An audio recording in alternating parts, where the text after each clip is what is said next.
It feels automatic, like blinking. But have you ever asked yourself, why is this the first thing I do? A new message, a funny meme, a 12-second video that makes you laugh. It's harmless, right? Just a way to start the day? But look closer. Before you even leave bed, your brain has already received 5 mini dopamine hits.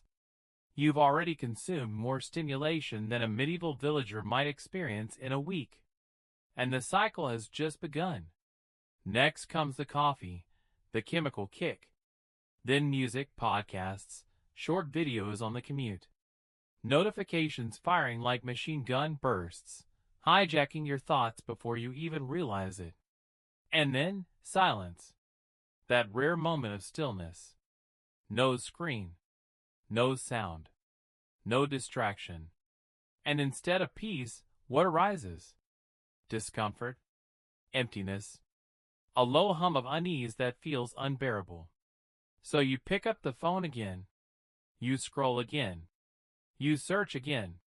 Not because you're curious, but because you're escaping. Here's the terrifying truth. You are not addicted to pleasure. You're afraid of its absence. And that fear is exactly what keeps you obedient. Pleasure isn't the enemy. It's a natural part of life. An evolutionary mechanism that rewards survival. But when pleasure becomes your escape from every uncomfortable feeling, when it becomes your only compass, it transforms from a reward into a leash.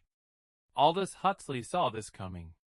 While George Orwell warned of totalitarian regimes that silence your voice, Huxley warned of a far more elegant kind of tyranny, a world where people love their servitude. Not because they are forced, but because it feels good. In Brave New World, people weren't chained. They were entertained. They weren't silenced. They were distracted. They didn't rebel because they didn't care to. And that's the prison we live in today. A world where pleasure is no longer a treat, but a trance. You don't need a dictator when everyone is hypnotized by likes, swipes, and dopamine drips. Now take a look at your own day. How many moments of stillness do you have? How often do you sit with boredom, sadness, or anxiety without rushing to fix it with a screen, a snack, or a scroll? We've built a society where every discomfort is seen as a failure to be cured immediately. But is it really freedom, when your only peace comes from escaping yourself? The scariest prisons are the ones without bars.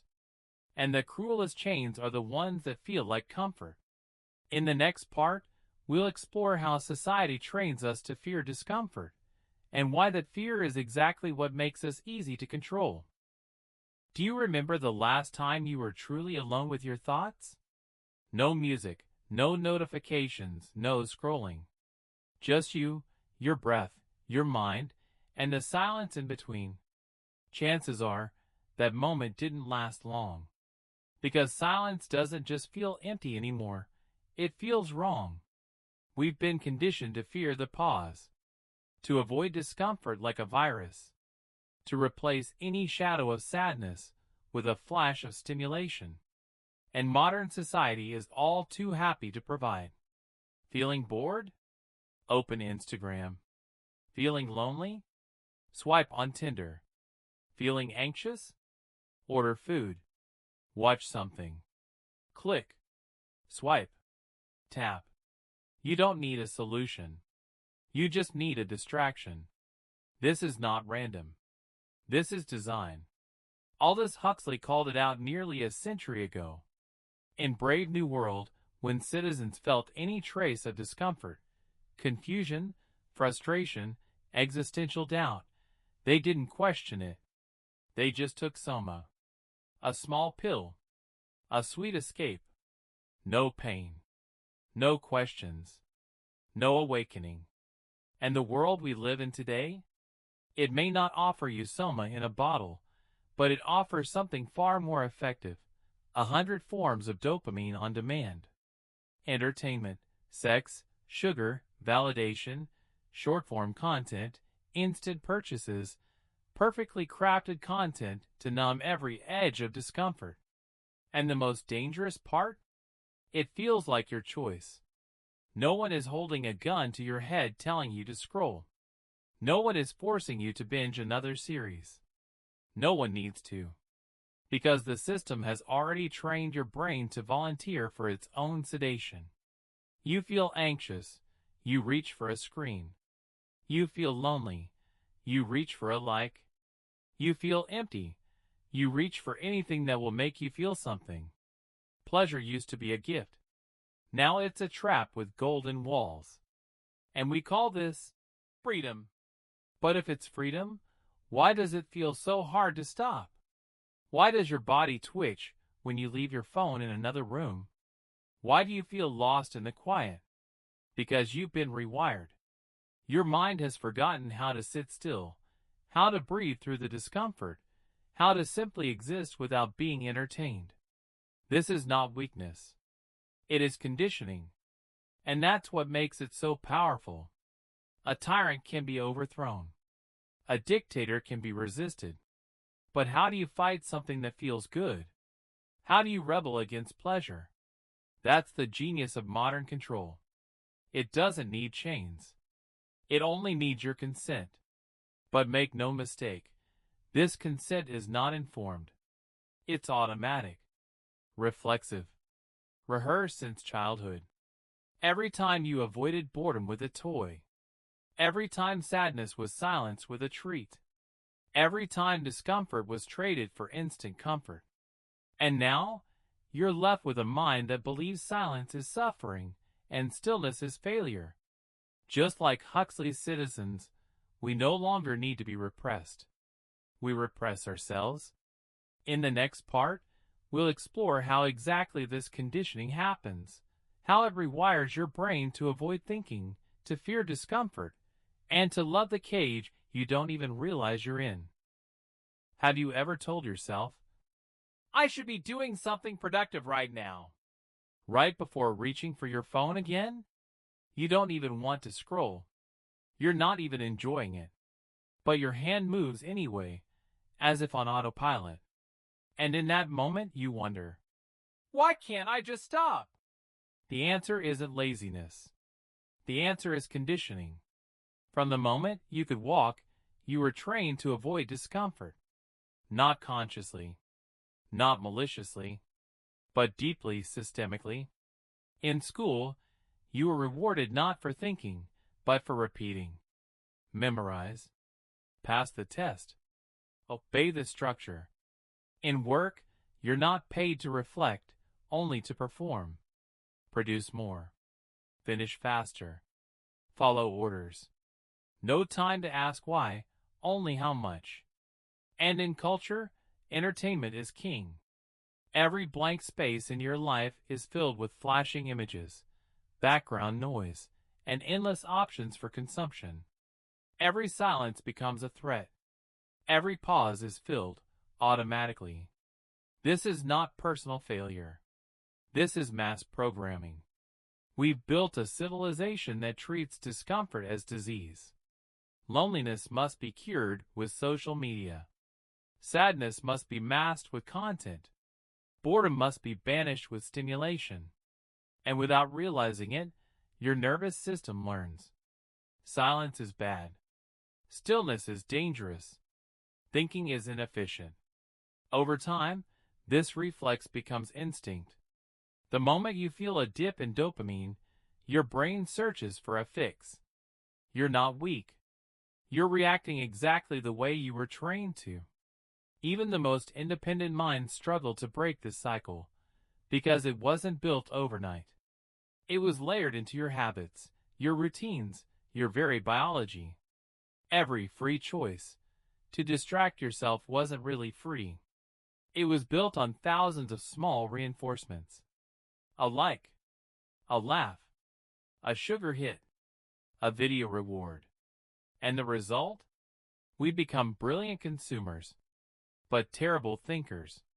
We can swipe faster than ever, but we hesitate to sit with a single hard question. We crave novelty, but we avoid depth. We've traded silence for stimulation, and meaning for momentum. But what's the cost? A mind that cannot sit still, cannot go inward, cannot ask the hard questions that truly define a free life. This isn't just a loss of peace, it's a loss of power. Because when you can't face yourself, you can't change yourself. In the next part, we'll explore what happens when an entire generation loses its capacity for discomfort, and how the world quietly becomes easier to control, one distracted mind at a time.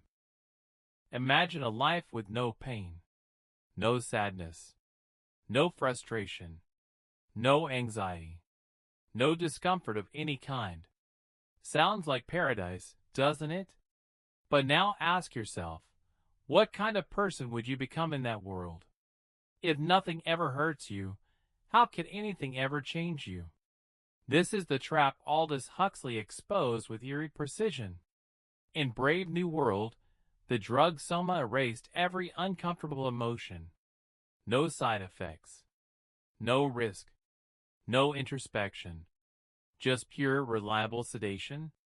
But what did it really create? A population that couldn't feel, couldn't think, couldn't grow.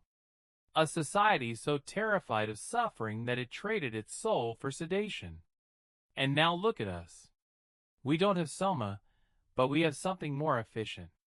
Social media that replaces real connection. Food that comforts but never nourishes. Entertainment that amuses but never transforms. We swipe away sadness. We mute anxiety with distraction. We numb discomfort with consumption. And it works until it doesn't. Because when you remove every shadow from your life, you also remove the contrast that makes joy feel real. When everything is easy, nothing is meaningful. That's the brutal irony of pleasure.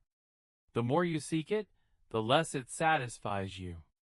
Pleasure, by design, is fleeting. Its power lies in the spike, not the sustain. And the more you rely on it, the more you need it, just to feel normal. But pain? Pain teaches. Suffering shapes. Frustration builds tolerance. Challenge forces you to adapt, to evolve, to become something you weren't before. Think back to the defining moments of your life. Were they the easiest ones? Or the ones that broke you open and made you rebuild from the ashes? Viktor Frankl, a Holocaust survivor and psychiatrist, said it clearly. Those who have a why to live can bear almost any how died. He wasn't romanticizing pain. He was revealing a truth. Meaning is forged in fire, not comfort. But modern society wants the opposite. It rewards avoidance. It celebrates ease. It profits off your desire to never feel bad again. So we've raised a generation that sees every challenge as a crisis, minor setbacks as existential threats, and any form of effort as something to be escaped. We scroll when we're sad. We shop when we're anxious. We sedate ourselves into passivity and call it peace. But it's not peace. It's paralysis. Because without discomfort, we don't grow. Without resistance, we don't get stronger. And without pain, we don't learn who we really are. A strong society is built by people who can endure discomfort, not by those who flee from it. But if you condition people to fear pain, to chase only the smoothest path, they become easy to manage. Not because they're evil, not because they're dumb, but because they've been trained to trade power for comfort. And that's how control takes root, not by oppression, but by sedation. In the next part, we'll discuss how to break this dependency, and how to replace pleasure with purpose, so you can finally begin to feel free.